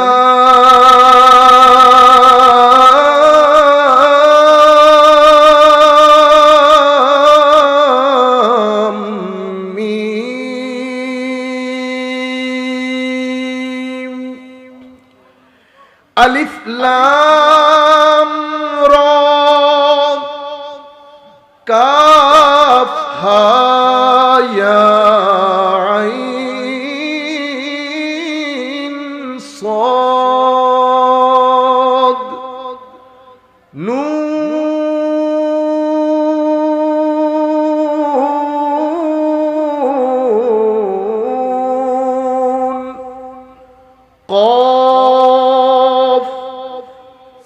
সিম্পল কিছু লেটার, বর্ণ, বাক্য না, শব্দ না, অক্ষর। পৃথিবীর যেই কোনো অক্ষর আপনি পড়েন আপনার হাস্যকর মনে হবে, কিন্তু এই কোরআন এত আযীম এক কিতাব, মাসের পর মাস, বছরের পর বছর চলে যায়, আমরা এই পবিত্র কোরআন পড়ি না। অথচ আপনার জীবনের অর্ধেক স্থিরতা আপনি কোরআন পাঠের মাধ্যমে আনতে পারেন। আপনারা কখনো চিন্তা করে দেখেছেন আমাদের যারা হাফেজ সাহেব আছেন, ইমাম সাহেব আছেন, তাদের ইনকাম আমাদের চেয়ে আপনাদের চেয়ে অনেক কম, অনেক কম না? কিন্তু কখনো অস্থিরতা দেখেছেন? কেন? হয়তো ওনারা নিজেরাও জানেন না ভিতরে এত স্থিরতা কোত্থেকে আসে। এই যে তাদের ভিতরের যে স্থিরতা, এটা আপনি পৃথিবীর কোনো বাজারে কিনতে পাবেন না। পৃথিবীর বাজারে সব পাওয়া যায়, এই একটা জিনিস আল্লাহ আল্লাহর কুদরতের হাতে রেখে দিয়েছে, এটা আল্লাহ নিজে বন্টন করে। আপনার মানসিক স্থিরতা এটা আল্লাহ নিজে বন্টন করেন। দারাবাল্লাহু মাসালান ক্বরিয়াতান কানাত আমিনাতাম মুতমাইন্না ইয়াতিহা রিজকুহা রাগাদান মিন কুল্লি মাকান ফাকাফারাত বিআনআমিল্লাহ ফাযাকাহাল্লাহু লিবাসাল খাউফি ওয়াল জু।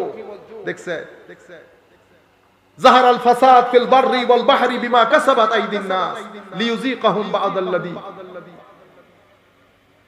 আমি আপনাদেরকে যে জিনিসটা বলতে চাচ্ছি যে আপনি হায়াতে তৈয়বা বলেন, এই তাবৎ জিনিসগুলো এটা আল্লাহ আল্লাহর হাতে রেখে দিয়েছে। আপনার ভিতরের স্থিরতা আল্লাহ দান করবেন কখন? যখন জিক্রে ইলাহি থাকবে। জিক্রে ইলাহি মানে কি? জিক্রে ইলাহি মানে সালাত, নামাজ। জিক্রে ইলাহি তিলাওয়াতে কোরআন, জিক্রে ইলাহি দরুদে মুস্তাফা, জিক্রে ইলাহি আখলাকে মুস্তাফা। যার ভিতরে আমার নবীর আখলাক যত বেশি, তার ভিতরে জিক্রে ইলাহি তত বেশি। আপনারা বুঝতে পেরেছেন? এত বড় মহান নিয়ামতের মালিক আমরা, আমাদের কাউকে অনুসরণ করার দরকার নাই। আল্লাহ সেই পরিমাণ নিয়ামত মুসলিম উম্মাহকে দান করেছেন। আপনারা বুঝতে পেরেছেন? সুতরাং আমরা যদি আবার এই লাইনের মধ্যে না আসি, ফেরত আসতেই হবে। পৃথিবীতে আমরা শান্তি বিতরণ করতে পারবো যদি আমরা আমার আল্লাহর ওলিদের সেই নিসবত, সেই ভুলে যাওয়া স্মৃতি আমরা চারণ করতে পারি। সম্মানিত উপস্থিতি, যে জায়গার মধ্যে আমি আপনাদেরকে বলছিলাম, তো কোরআন একটা বড় নিয়ামত যেটা আল্লাহর নবীকে দান করা হয়েছে, এটা কাউকে দান করা হয় নাই।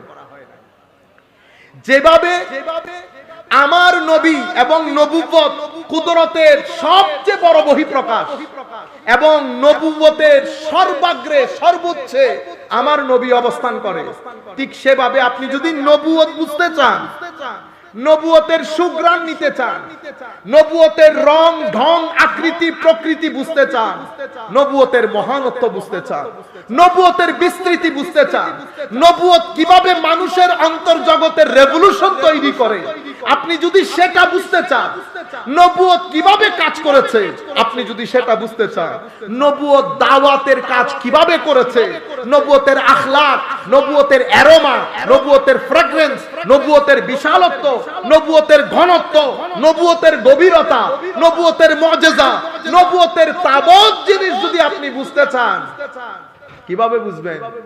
বেলায়েতের মাধ্যমে। কিসের মাধ্যমে? বেলায়েতের মাধ্যমে। তাইলে বেলায়েত নবুয়তকে প্রেজেন্ট করে, নবুয়ত কুদরতকে প্রেজেন্ট করে। আপনি বুঝতে পেরেছেন? আমার নবী নবুয়তের আকাশে যেমন সর্বোচ্চ চূড়ায়, অনুরূপ ভাবে বেলায়েতের আকাশে সর্বোচ্চ চূড়ায় যিনি অবস্থান করেন, উনাকে মাওলা আলী বলা হয়। উনাকে কি বলা হয়? মাওলা আলী। এবং মাওলা আলী শান যার মাধ্যমে সবচেয়ে বেশি ফুটে উঠেছে, তাকে গৌসুল আজম আব্দুল কাদের জিলানী বলা হয়। আপনি যদি আল্লাহু আকবার, ইয়া রাসূলুল্লাহ,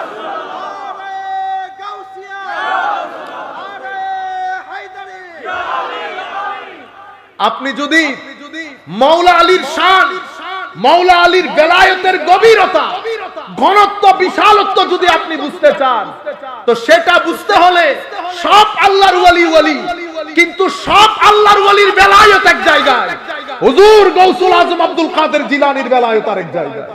এটাকে এত সুমহান করেছেন আল্লাহ, কতটুকুন উপরে নিয়ে গেলে একজন বলতে পারে আমার কদম সমস্ত ওলিদের গাড়ির উপরে। বুঝতে পেরেছেন? সেই কারণে নাম হয়ে গেছে কি গৌসুল আজম।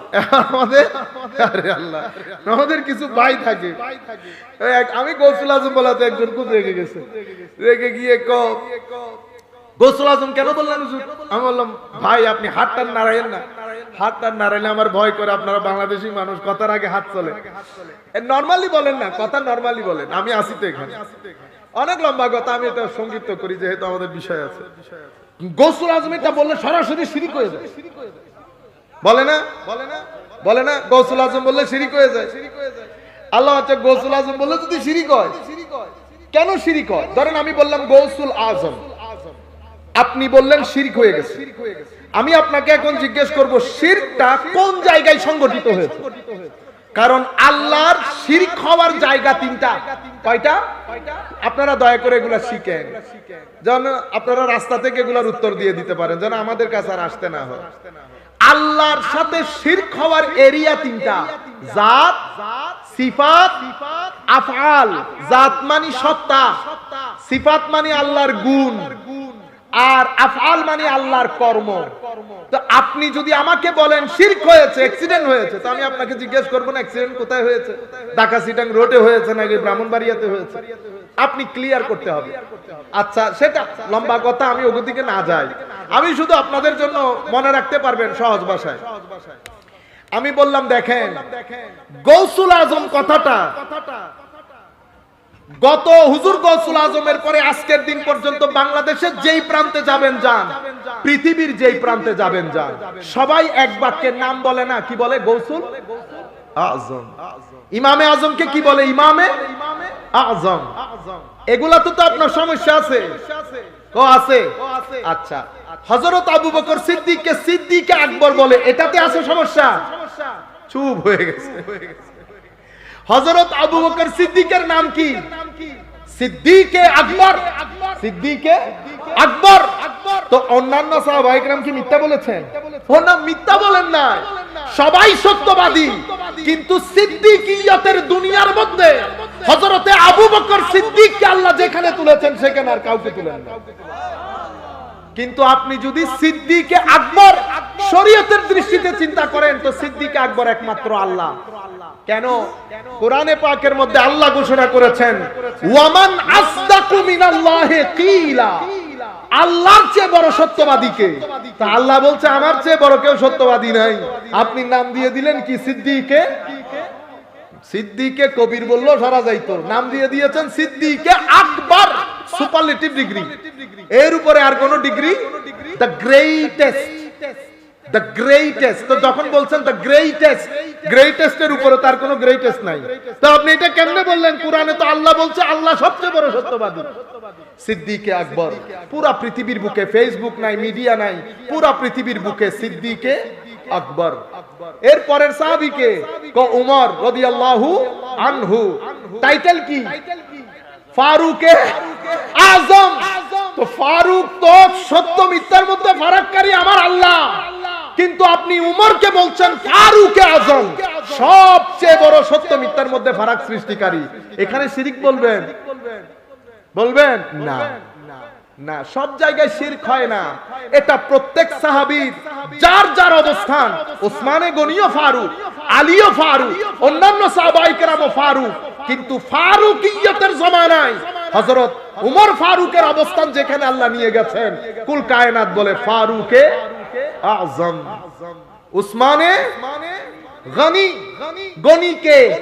গনি তো আল্লাহ, আল্লাহু হুয়াল গনি ওয়া আনতুমুল ফুকারা, তোমরা গরীব, আল্লাহ গনি। শিরক হইছে? ও ভাই, এখানেও শিরক নাই, ওখানেও শিরক নাই। আপনারা এটার মধ্যে আমাকে জিজ্ঞেস করে, আচ্ছা শিরক টিরক বাদ দেন, আপনি আমাকে বলেন, আপনি হুজুর গৌসুল আজমের জীবনী পড়েছেন? ওনার এলমি খিদমাত, ওনার ছাত্র, বাগদাদের জমিনে ওনার রব দবদবা, কিছু আমার এত কিছু পড়ার সময় নেই, আমার এত কিছু পড়ার সময় নেই। মনে রাখবেন, আপনি যদি না পড়েন, না জানেন, তাইলে একটা মানুষকে প্রপারলি সম্মান করতে পারবেন না। কারণ ধরেন আমার পাশে যিনি বসে আছেন, ইনাকে আমি চিনি বিদায় সম্মান করব। আমি যদি উনাকে নিয়ে এখন চট্টগ্রাম শহরে যাই, কি হবে?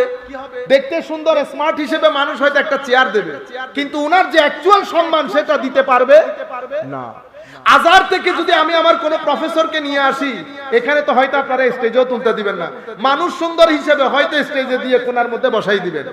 আপনি মানুষকে না চিনলে সম্মান দেওয়া যায় না। আমার নবীকে চিনার জন্য আল্লাহ নাম দিয়েছেন মোহাব্বত, আহমদ, মাহমুদ। কেন? যাতে আপনি চিনতে পারেন, চিনলে সম্মান, চিনলে সম্মান। হুজুর গৌসুল আজমকে আপনি না চিনেন বিদায় বলছেন। কাশ যদি জানতেন ইনি কে, ইনার নানা কে। বেলায়েতের জমিনে হুজুর গৌসুল আজমকে পাবেন একমাত্র যার নানাও ওলি, নানিও ওলি, খালাও ওলি, মাও ওলি, বাবাও ওলি। চিন্তা করতে পারবেন? মানুষের এক দুইজন ওলি হয়। হযরত আব্দুল্লাহ সৌমাই হুজুর গৌসুল আজমের নানা, হুজুর গৌসুল আজমের নানা। হযরতে আব্দুল্লাহ সৌমাইর স্ত্রী হুজুর গৌসুল আজমের নানি। তৎকালীন যুগে মহিলাদের মধ্যে সবার মধ্যে পরিচিতি ছিল একজন আল্লাহ ওয়ালা হিসেবে, আল্লাহ ওলিয়া ছিলেন হুজুর গৌসুল আজমের খালা। তখনকার সময়ে পরিচিত মুখ, সবাই জানতেন আল্লাহর ওলিয়া। ঘরানার একটা নাম ছিল, এই ঘরানা তো এই ঘরানার সদস্য বাদ দাও, এই ঘরানার যারা খেদমত করে, এদের বাগানের যারা চাকর বাকর, তারাও জমানার ওলি, তারাও জমানার। কারণ সবাই হযরত আব্দুল্লাহ সৌমাইর কাজ করতেন। হুজুর গৌসুল আজমের আব্বা জানো 8 বছর খেদমত করেছেন হযরত আব্দুল্লাহ সৌমাই রাদিয়াল্লাহু তাআলা আনহু। যখন সুহবত দিতে দিতে বেলায়েতের মর্যাদায় তুলেছেন, তখন নিজের মেয়েকে শাদী দিয়ে শিষ্যত্ব দান করেছেন। বুঝতে পেরেছেন আপনার? আমরা না জানি বিদায়।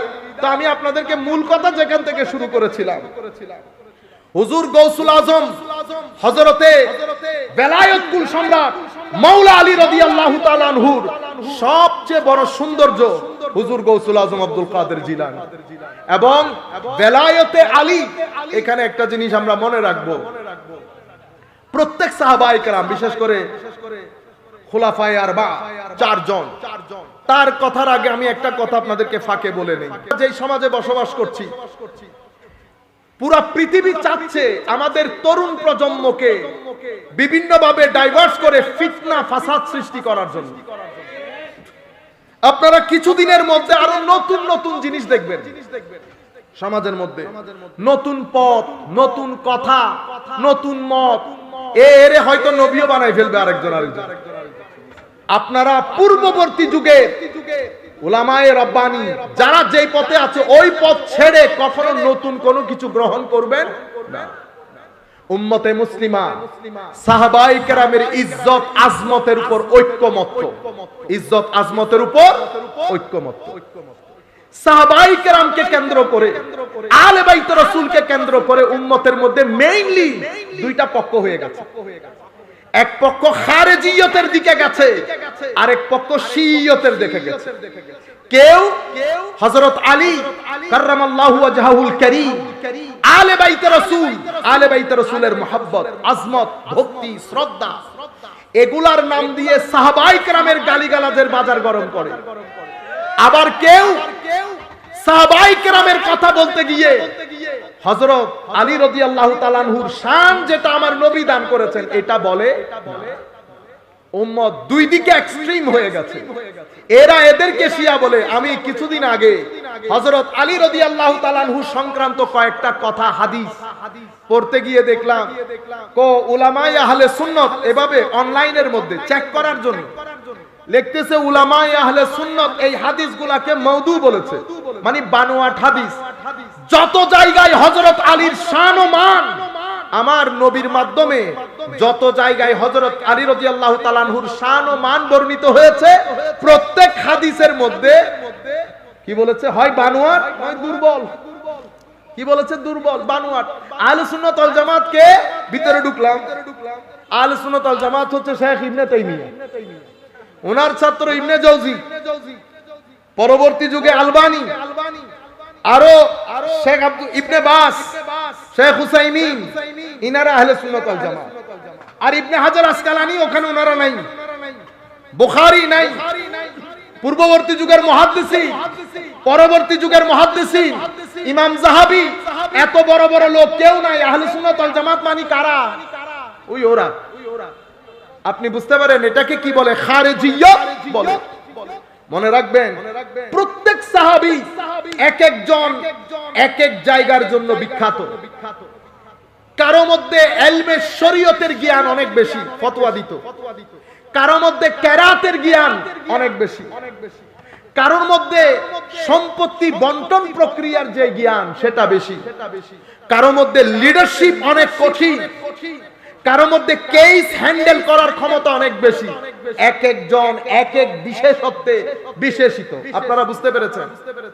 হযরত আলী রাদিয়াল্লাহু তাআলা আনহু ইলম এবং ভেলায়ত, ইলম এবং ভেলায়ত, এই দুই দিকে হযরত আলীর কোনো মেসালই নাই। হযরত আলীর কোনো মেসালই নাই ইলম এবং ভেলায়তের ক্ষেত্রে। আরো দারুণ একটা হাদিস আমি আপনাদেরকে পড়ে শোনাই।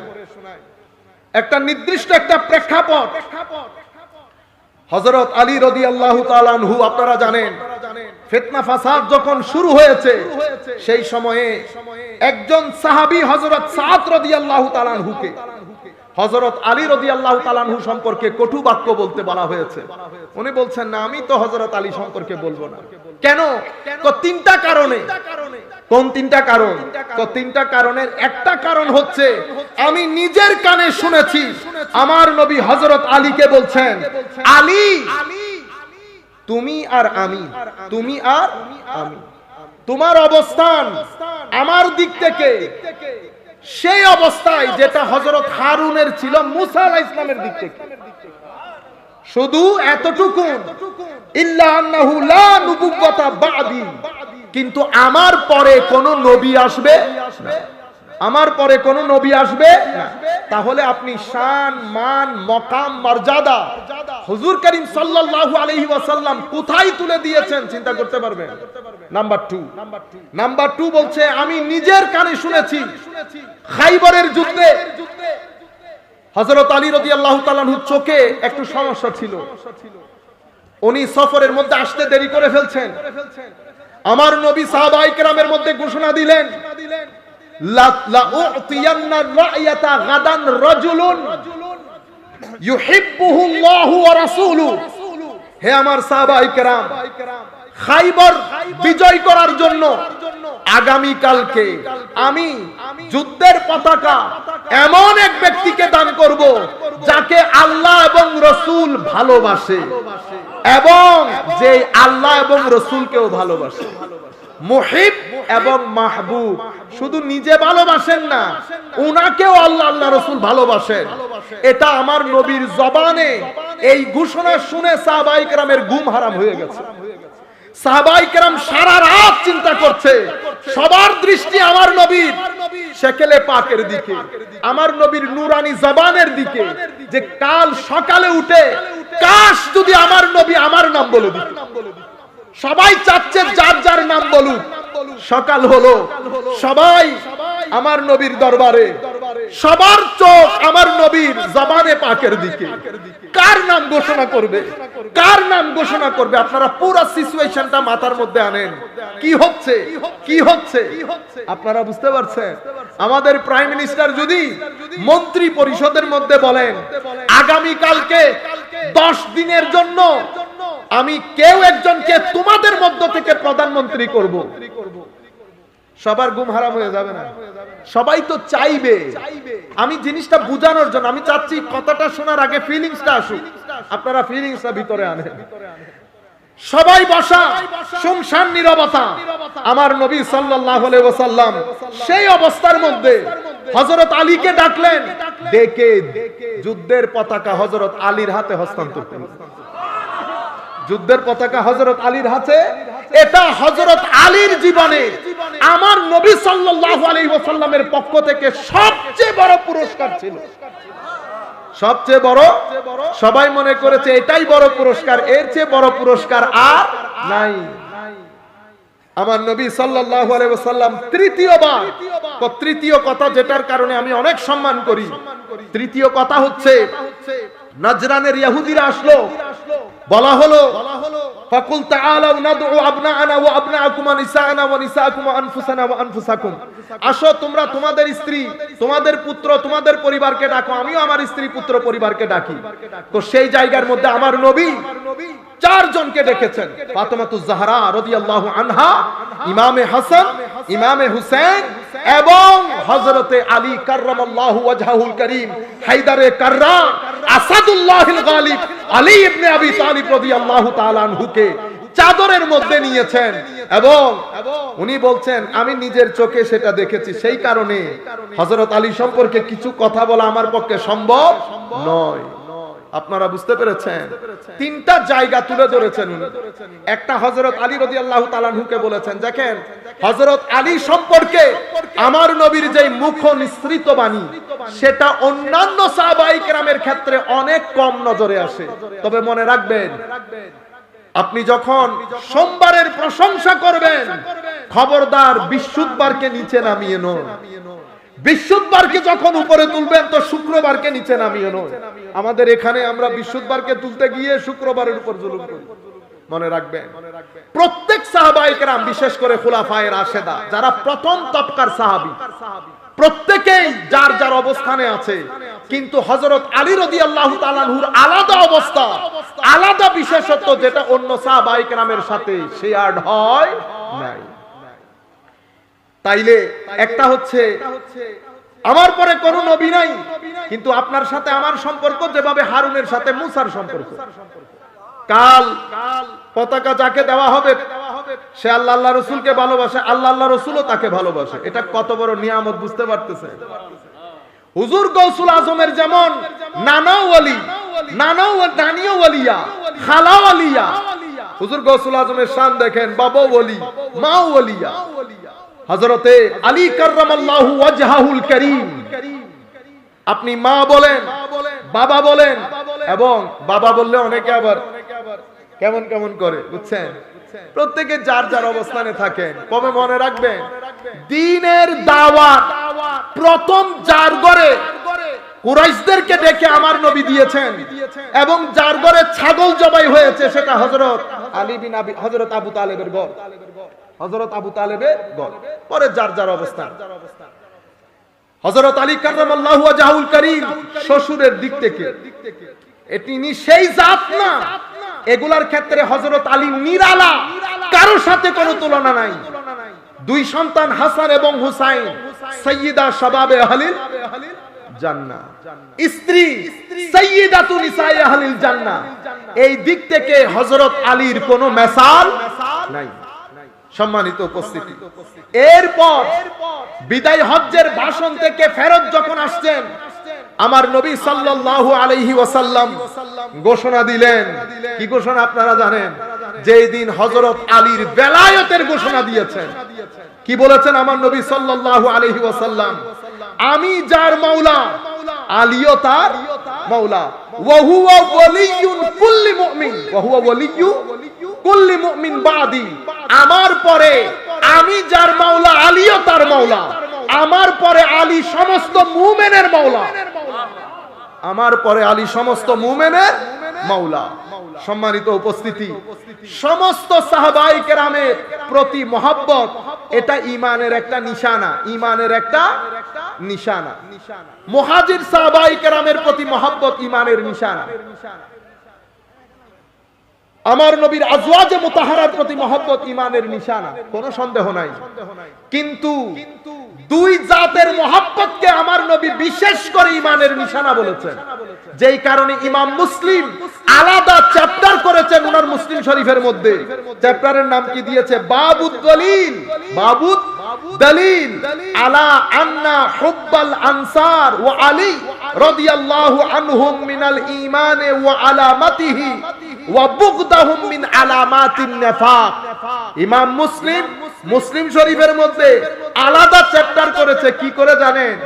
উনি চ্যাপ্টার করেছেন এই অধ্যায় এটার উপর দলিল প্রমাণ যে হযরত আলী এবং আনসারের প্রতি মহব্বত ঈমানের নিদর্শন। হযরত আলী এবং আনসারের প্রতি বুগদ, ঘৃণা, নেফাকতের নিদর্শন। সাহাবায়ে কেরাম বলতেন আমরা এটা ইজিলি বুঝতে পারতাম হযরত আলী দিয়ে কে মুমিন কে মুনাফিক, কে মুমিন কে মুনাফিক।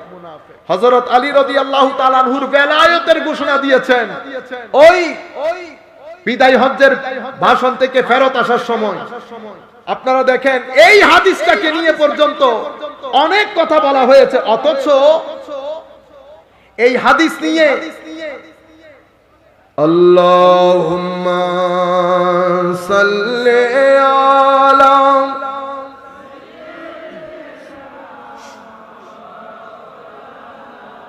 মুহাম্মদ ওয়া আলা আলি সাইয়্যিদিনা মাওলানা মুহাম্মদ লা ইলাহা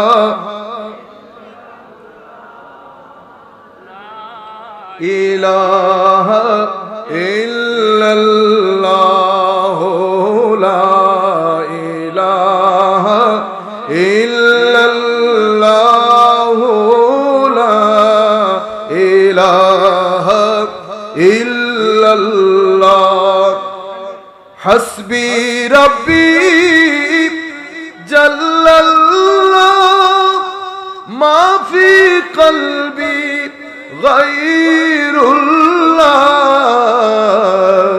নূর মুহাম্মদ সাল্লাল্লাহু লা ইলাহা ইল্লাল্লাহ লা ইলাহা ইল্লাল্লাহ লা ইলাহা লা ইলাহা ইল্লাল্লাহ মুহাম্মাদুর রাসূলুল্লাহ সাল্লাল্লাহু আলাইহি ওয়াসাল্লাম।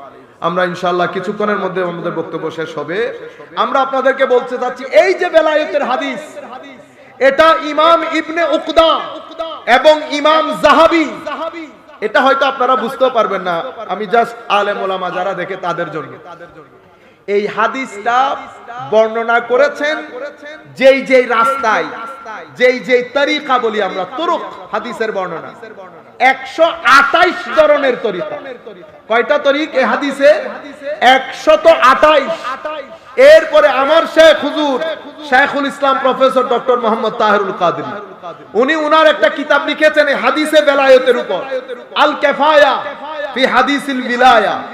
এটার উপর উনি আরো 25টা তরিকা অ্যাড করেছেন। আমি আপনারা বোঝার জন্য বলছি, একটা সংবাদ আপনারা যদি 153 জন ব্যক্তির মাধ্যম থেকে আপনারা শুনেন, খবরটা সম্পর্কে আপনাদের কোনো সন্দেহ থাকবে? একটা হইলে সন্দেহ, দুইটা হইলে সন্দেহ, তিনটা হইলে সন্দেহ, 153।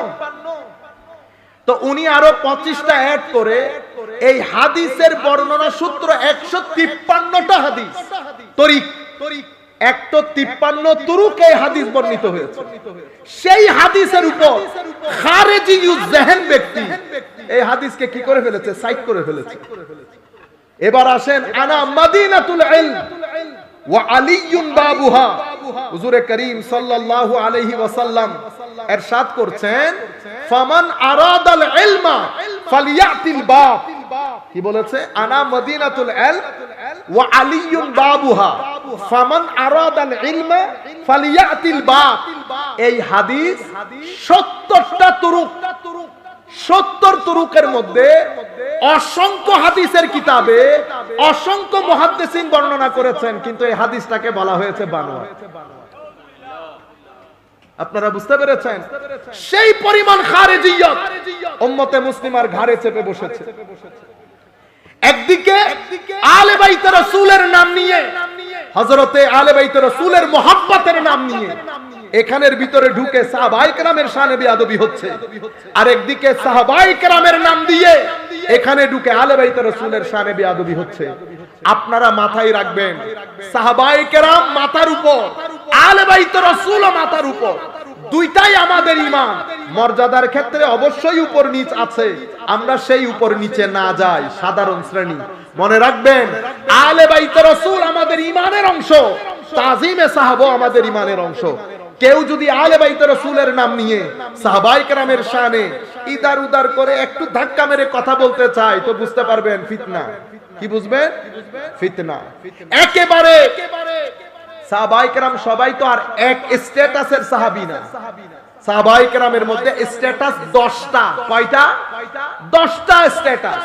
যেমন 4 খলিফা, খুলাফায়ে রাশিদিন 4 জন, এরপরে আশারায়ে মুবাশশারা, এরপরে বাদরি সাহাবী, স্ট্যাটাস আছে না? আস্তে আস্তে আস্তে আস্তে শেষে যারা বিদায়, এই মক্কা বিজয়ের পরে যারা ইসলাম কবুল করেছেন, ইনাদের এভাবে 10 তবকা। 10 তবকার মধ্যে সবচেয়ে উপরের তবকার সাহাবী খুলাফায়ে রাশিদা। সুতরাং আপনারা এতটুকুনের মধ্যে থাকবেন, উপর নিচ করতে যাবেন না।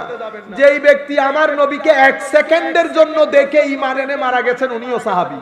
কত বড় সাহাবী! হুজুর গাউসুল আজমের গাউসিয়ত গিয়ে যেখানে শেষ, সেই সাহাবীর মর্যাদা সেখান থেকে শুরু। সাহাবী অনেক বড় বিষয়। কাজেই মানুষকে নতুন ধর্ম শিখাতে যাবেন না। ইনিয়ে বিনিয়ে আপনাদের এই আলে বাইত রাসূলের মহব্বতের কথা আমাদেরকে একটা সমস্যায় ফেলে দেয়। কেন? আপনারা আলে বাইত রাসূলের মহব্বতের কথা বলতে গিয়ে সাহাবায়ে কেরামের সাথে বন্দুক তাক ধরেন। এবং আপনি যত ছোট সাহাবী হন, আপনি যখন একজন সাহাবীর দিকে ঢুকবেন, এটা উপরে উঠবে, এটা আরো উপরে উঠবে, এটা উপর উপর উঠতে উঠতে সেটা আজওয়াজে মুতাহারার দিকে যাবে, সেটা ফারুক আজমের দিকে থেকে যাবে, আবু বকর সিদ্দিক রাদিয়াল্লাহু তাআলা আনহুমের দিকে যাবে। সুতরাং সাহাবী মুখ বন্ধ, আর কোনো কথা হবে না এখানে। আপনি কথা বলতে যাবেন, সমাজের আস্থা খুঁড়ে নিক্ষেপ হবে। কারণ এই দ্বীনের হেফাজতের দায়িত্ব আল্লাহ খুদ নিয়ে নিয়েছেন, এবং আল্লাহ সময়ের উলামায়ে রব্বানির মাধ্যমে এই দ্বীনের হেফাজত করেছেন। যারাই উলামায়ে রব্বানি ছিল, যারাই উলামায়ে রব্বানি ছিল, আল্লাহ বলছেন না, ইয়াউমা তাবিয়াদ্দু উজুহু ওয়া তাসওয়াদ্দু উজুহ, কিয়ামতের ময়দানে কিছু চেহারা উজ্জ্বল হবে, কিছু চেহারা মলিন হবে। উজ্জ্বল কাদের চেহারা হবে? যাদের ভিতরে আল্লাহর তাওহীদের নূর আছে, রিসালাতের মহব্বত এবং ইত্তেবা আছে, আউলিয়ায়ে কেরামের নিসবত আছে, সাহাবায়ে কেরামের তাজিম আছে, আলে বাইত রাসূলের মহব্বত আছে। ইনারা উলামায়ে রব্বানি, ইনারা উলামায়ে রব্বানি। আমরা ইনাদার হাত থেকে বাইরে যাব না। সম্মানিত উপস্থিতি, তবে সাহাবায়ে কেরাম এক একজন এক এক বিশেষণে বিশেষায়িত। হযরত আলী রাদিয়াল্লাহু তাআলা আনহুর ক্ষেত্র যখন আসে বেলায়েতের জন্য, ইলমের জন্য, হযরত আলীর কোনো জুড়ি নাই। তো আমি কোরআনে পাকের ইলম যদি শিখতে চাই, কোরআনে পাকের জাহের বাতেন, প্রত্যেকটা অক্ষর, অক্ষরের জাহের, অক্ষরের বাতেন, কোথায় নাজিল হয়েছে, কার জন্য নাজিল হয়েছে, দিনে না রাতে, কেউ যদি জানতে চায় কার কাছে যাবে? হযরত আলীর কাছে। আমার নবী বলছেন, আমি যদি জ্ঞানের শহর হই, সেই শহরের দরজা হযরত আলী। তোমরা যদি চাও সেই শহর থেকে জ্ঞান আহরণ করতে, অবশ্যই তোমরা হযরত আলীর কাছে আসতে হবে। সেই কারণে কোন ওলির বেলায়েত নসিব হয় না হযরত আলীর বেলায়েতের সমুদ্র ছাড়া। আনা মদিনাতুল ইলম ওয়া আলিয়ুন বাবুহা ফামান আরাদাল ইলমা ফালিয়াতিল বাব। যারা ইলম চায়, ইলমে বেলায়েত চায়, ইলমে শরীয়তের গোপন তত্ত্ব চায়, তাফাক্কুহ ফিদ দ্বীন চায়, হিকমত চায়। কেন? কারণ হিকমতের সর চশমা বানিয়েছেন আল্লাহ উম্মতে মুহাম্মাদের মধ্যে হযরত আলী রাদিয়াল্লাহু তাআলা আনহুকে।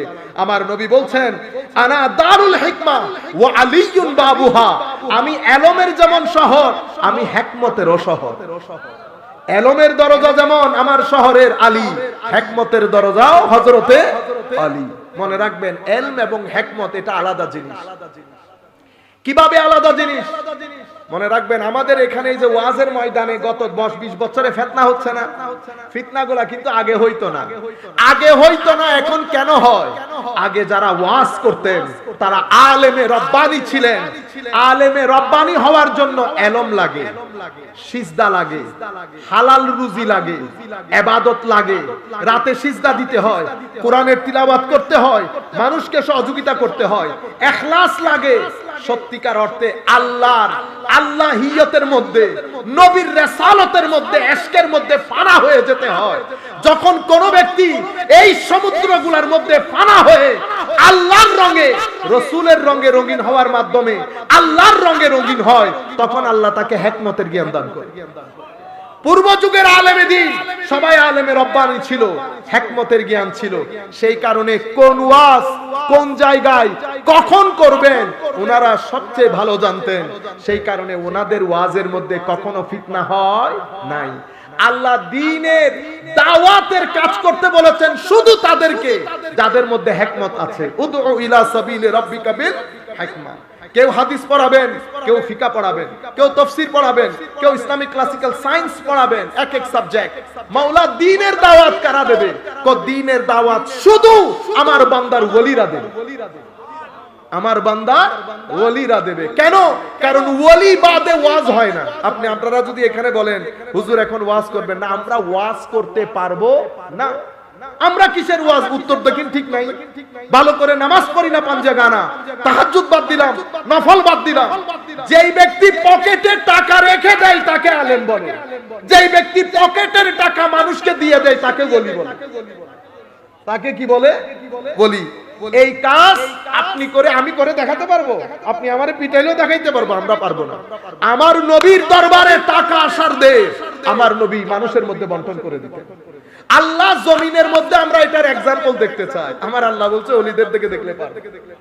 আল্লাহর ওলিদের শান, হুজুর গৌসুল আজম 40 দিরহাম মা দিয়েছিলেন, ঠিক তো? এই 40 দিরহাম বাগদাদের জমিনে পৌঁছার সাথে সাথে বিতরণ করে দিয়েছে। পকেটে টাকা নাই, কোথায় যাবে এখন? না না, 2-3 মাস পর পর টাকা পাঠাতেন। টাকা হুজুর গৌসুল আজমের হাতে আসার দেয় মানুষকে দিয়ে দিতেন। শেষ পর্যন্ত মাদ্রাসা নিজামিয়ার হোস্টেল থেকে বের করে দেওয়া হয়েছে। আপনি এখানে খেতে পারবেন না। কেন? এখানে থাকতে হলে তো টাকা লাগবে। হ্যাঁ, আপনাকে মাদ্রাসায় আবার মাদ্রাসা আপনারা এখানকার মাদ্রাসা মনে করিয়েন না। আমি মাদ্রাসা নিজামিয়া বলছি। তৎকালীন বিশ্বের হার্ভার্ডে পড়তেন হযরতে গৌসুল আজম আব্দুল কাদের জিলানী, যেই বিশ্ববিদ্যালয়ের ভিসি ছিলেন, চ্যান্সেলর ছিলেন ইমাম গাজালি এবং ইমাম ইবনে জাওজির মতো ব্যক্তি। যেই বিশ্ববিদ্যালয়ের চ্যান্সেলর, এটা তৎকালীন যুগের হার্ভার্ড, তৎকালীন যুগের হার্ভার্ড, কুল কায়নাতের লোক এসে ওই বিশ্ববিদ্যালয়ে পড়তেন। সেই বিশ্ববিদ্যালয়কে আমি আরবিতে মাদ্রাসা বলতেছি, আপনি আবার আমাদের মাদ্রাসা মনে করবেন।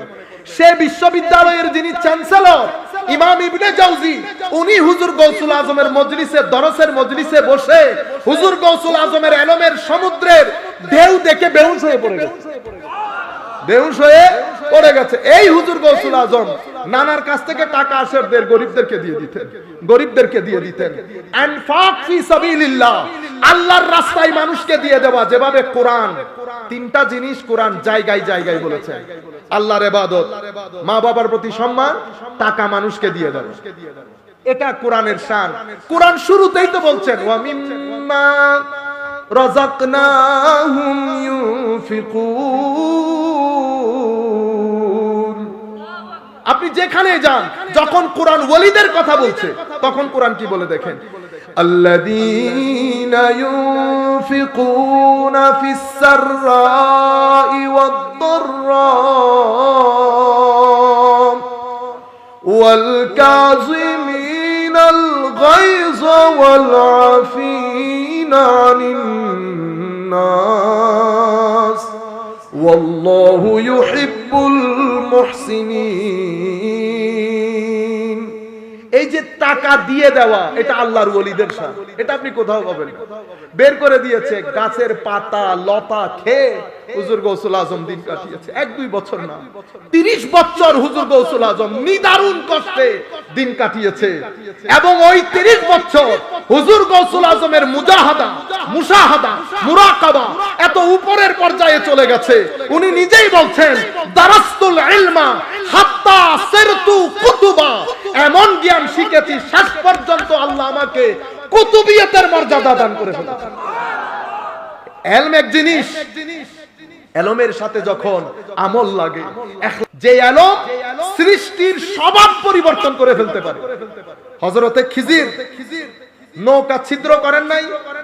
নৌকা ছিদ্র করলে দরকার ছিল ছিদ্র দিয়ে পানি এসে নৌকা ডুবে যাওয়া দরকার ছিল না, কিন্তু পানি ছিদ্র দিয়ে ঢুকে নাই কেন? এটা এলমে লদুন্নির শান। এলমে লদুন্নি সৃষ্টির প্রকৃতি পরিবর্তন করে দিতে পারে, সেটা কিতাবের জ্ঞান পারে না। সেই কারণে আমার আল্লাহ বলছেন দরস এমনিতে দাও, দ্বীনের দাওয়াত দিতে হলে হিকমত লাগে, ওয়াজ করতে হলে হিকমত লাগে। ওয়াজ হিকমতের জ্ঞান ছাড়া হয় না, হিকমত সিজদা ছাড়া হয় না, ইখলাস ছাড়া হয় না। শুধু আমি নাম কা ওয়াজতে পীর হয়ে গেলে হবে না। হযরতে লুকমানের ওয়াজকে আল্লাহ কোরআনের মধ্যে বর্ণনা করেছেন। হযরত লুকমানের ওয়াজকে আল্লাহ কোরআনের মধ্যে বর্ণনা করেছেন। কি বলেছেন? ওয়ালাকাদ আতাইনাহু লুকমানাল হিকমা। মাওলা লুকমানের ওয়াজ কোরআনে বর্ণনা করলেন কেন? কারণ লুকমানকে হিকমত দেওয়া হয়েছে। এই জন্য আল্লাহ বলছেন উদু ইলা সাবিলি রাব্বিকা বিল হিকমা ইউতিল হিকমাতা মান ইয়াশা। তো হযরত রাসূল করিম বলছেন আমি সেই হিকমতের শহর, সেই শহরের দরজার নাম হযরতে আলী। তাহলে বেলায়েত নিতে হলো হযরত আলী, হিকমতের জ্ঞানের শহর এবং দরজাও হযরতে আলী। আমার নবী বলছেন ফামান আরাদাল ইলমা ফালিয়াতিল বাব। আপনি অবশ্যই হযরত আলী কাররামাল্লাহু ওয়াজহাহুল করিম পর্যন্ত যেতে হবে। তাহলে বেলায়েত বলেন, ইলম বলেন, এই দুই জায়গার মধ্যে হযরত আলী রাদিয়াল্লাহু তাআলা আনহুর কোনো জুড়ি নাই। আমরা আখির আমাদের বক্তব্যের শেষে আমাদের নিয়ম অনুযায়ী আমরা আর বেশি কথা না বলি, শুধুমাত্র হুজুরে করিম সাল্লাল্লাহু আলাইহি ওয়াসাল্লামের একটা হাদিস যেটা ইমাম দাইলামি মুসনাদুল ফেরদাউসের মধ্যে বর্ণনা করেছেন। হযরত আবী যার থেকে বর্ণিত, বলা হচ্ছে রাসূল করিম সাল্লাল্লাহু আলাইহি ওয়াসাল্লাম ইরশাদ করছেন আলিয়ুন বাবু ইলমি। আলী আমার ইলমের দরজা, ওয়া মুবায়্যিন লি উম্মতি মা উরসিলতু বে মিন বাদি। এবং আমার পরে আল্লাহ আমার উপর যা নাজিল করেছেন তা বর্ণনাকারী আমার উম্মতকে। হুব্বুহু ঈমান, আলীর প্রতি মহব্বত ঈমান। ওয়া বুগদুহু নিফাক, আলীর প্রতি বগজ করা মুনাফিকি। ওয়া নজরু ইলাইহি রাফা, আলীর দিকে নজর দিলে অন্তর ঠান্ডা হয়। ওয়া মাওয়াদ্দাতুহু ইবাদা, আলীর প্রতি মহব্বত ও ইবাদত। নারায়ে তাকবীর দেন বেটা, নারায়ে তাকবীর।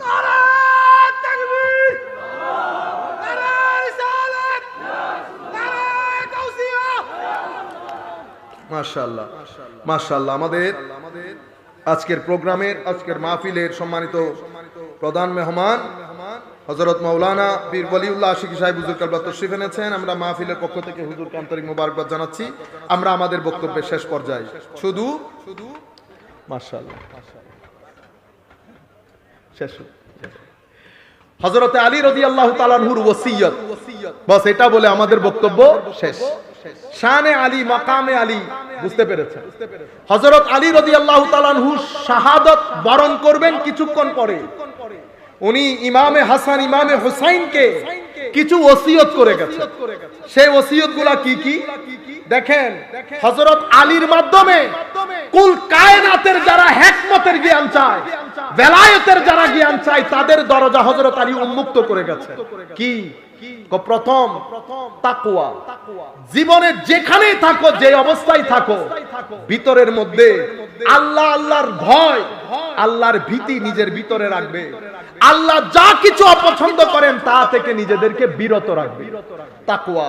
দ্বিতীয় জিনিস, আমি আর বিশাল করে বলছি না, সংক্ষিপ্ত আকারে। দ্বিতীয় জিনিস মুআমালা।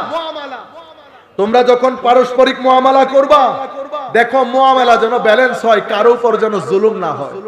হযরত আলী যখন মুখ খুলছেন, এগুলার মাধ্যমে মানুষের বেলায়েত নসিব হবে। নাম্বার 3, ইয়েতিমের প্রতি সদয় হবে, ইয়েতিমের প্রতি মহব্বত দেখাবে। আপনাদের অত্র এলাকার মধ্যে ইয়েতিম মিসকিন থাকলে, আমরা যারা অর্থনৈতিকভাবে স্বাবলম্বী, আমরা দৃষ্টি রাখবো যার যার মতো করে আল্লাহ রাব্বুল আলামিন যাকে যতটুকু সামর্থ্য দিয়েছেন। আমি যদি আপনাদেরকে বলি, আমরা এমনি বলবো যাদের 4 লক্ষ টাকা ইনকাম বা 5 লক্ষ টাকা ইনকাম, তারা যেন মিনিমাম 70 থেকে 1 লক্ষ টাকা মানুষের জন্য খরচ করে। সব টাকা ব্যাংকে ঢুকাই রাখেন না, আপনি খাইতে পারবেন না। আপনি যদি 1 লাখ টাকা রাখেন, এই 1 লাখ টাকা আপনার 5 লাখ টাকাকে 10 লাখ টাকার বরকত করবে। এখান থেকে ময়লা আবর্জনা বের হয়ে যাবে। এটা যেটা খরচ করবেন এটা আপনার জিন্দেগিতে, কবরে, হাসরে, পারিবারিক জীবনে, সামাজিক জীবনে আপনাকে কি পরিমাণ সম্মানিত করবে আপনি কল্পনাও করতে পারবেন না। তরুণ প্রজন্মকে আমি এটা নসিহত তো না, আমরা আমাদের মতো করে সবার জন্য বলবো, ৫-৬ লাখ যার ইনকাম সেই জন্য ১ লাখ টাকা স্থানীয় মাদ্রাসা আছে, ইয়তিমখানা আছে, আপনি হিসাব করে করে টাকাটা পৌঁছাই দিবেন। এভাবে আপনার টাকার মধ্যে বরকত আসবে। হযরত আলী আমাদেরকে বলছেন ইয়েতিমের প্রতি মহব্বত। নাম্বার 4, যেভাবে বেলায়েত অর্জন হয় এটা হযরত আলীর ওসিয়ত। প্রতিবেশীর প্রতি সর্বোচ্চ সম্মান, মহব্বত, তাদের প্রতি আদব কায়দা বজায় রাখা, তাদের প্রতি সহযোগী হওয়া, তাদেরকে সহযোগিতা করা। এরপরে যা কিছু আল্লাহ কুরআনে বলেছেন খবরদার এর বাইরে যাবে না। এবং তুমি যে অবস্থায় থাকো, যেখানেই থাকো, যে অবস্থার মধ্যে থাকো, খবরদার কখনো দিন ছেড়ে দিবে না। অর্ধ পৃথিবীর শাসক যখন পৃথিবী ছেড়ে চলে যাচ্ছেন, নিজের সন্তানদের মাধ্যমে আমাদের কানে এই ওসিয়ত পৌঁছিয়ে দিচ্ছে। অর্ধ পৃথিবীর শাসক বলছে কোন অবস্থায় যেন আমরা দিন ছেড়ে না দেই। সম্মানিত উপস্থিতি, এরপরে হযরত আলী রাদিয়াল্লাহু তাআলা আনহু বলছেন, আমি তোমাদেরকে বলছি পারস্পরিক সম্পর্ক বজায় রাখবা, একজন আরেকজনের জন্য টাকা খরচ করবা। আমি শুধু মহব্বত কত বড় এগুলা জানলে তো হবে না, ওসিয়ত তো বুঝতে হবে না। পারস্পরিক সম্পর্ক এবং একজনের প্রতি একজনের সহযোগিতা, টাকা খরচ করা। হযরত আলী বলছেন কাউকে কখনো ইগনোর করিও না, কখনো কারো পিছনে লাগিও না। এরপরে আমল বিল মারুফ নাহি আনিল মুনকার, সব সময় সোসাইটির মধ্যে ভালো কাজকে প্রমোট করা, মন্দ কাজকে নিচে ফেলানো, এগুলোর জন্য কাজ করবা। কি হবে? কোন জালেম কখনো তোমার শাসক হবে না। আপনারা বুঝতে পেরেছেন? এটা হযরত আলী রাদিয়াল্লাহু তাআলা আনহুর ওসিয়ত। আল্লাহর দরবারে দোয়া করি মাওলাই করিম যতটুকু তৌফিক দিয়েছেন, আমি চেষ্টা করেছি সবকিছু মিলিয়ে একটা নির্দিষ্ট মেসেজ আপনাদেরকে দেওয়ার জন্য, যেন আপনারা মেসেজটা নিতে পারেন, মেসেজটা আপনাদের সহজ মনে হয়। অনেক সহজ, আমরা অতি দূর, অতি দৌড়াদৌড়ি, একেবারে মানে পাগল হয়ে যাও, এটা ছেড়ে দেন। আমার নবী বলছে যা তোমার রিজিকে আছে তা না খেয়ে তুমি পৃথিবী থেকে যেতে পারবে না। যা তোমার তকদিরে নাই, তুমি কিয়ামত করে ফেললো, সেটা তোমার পকেটে আসবে না। সুতরাং জীবনের ব্যালেন্স করেন, কতক্ষণ সময় পেটের জন্য, কতক্ষণ সময় মনের জন্য দিবেন, এটা আমরা ব্যালেন্স করি, রুটিন করি, আল্লাহর দরবারে তওবা করি। মাওলাই করিম আমাদের হামি ও নাসির হোক, মাওলাই করিম আমাদের কবুল করুক। মা আলাইনা ইল্লাল বালাগুল মুবিন। আসসালামু আলাইকুম ওয়া রাহমাতুল্লাহি তাআলা ওয়া বারাকাতুহু।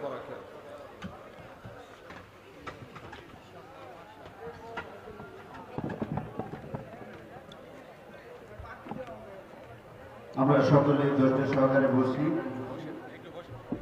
এখন আমাদের সম্মানিত মাননীয় সংসদ সদস্য রম ওবায়দুল কাদের সাহেবের পক্ষ থেকে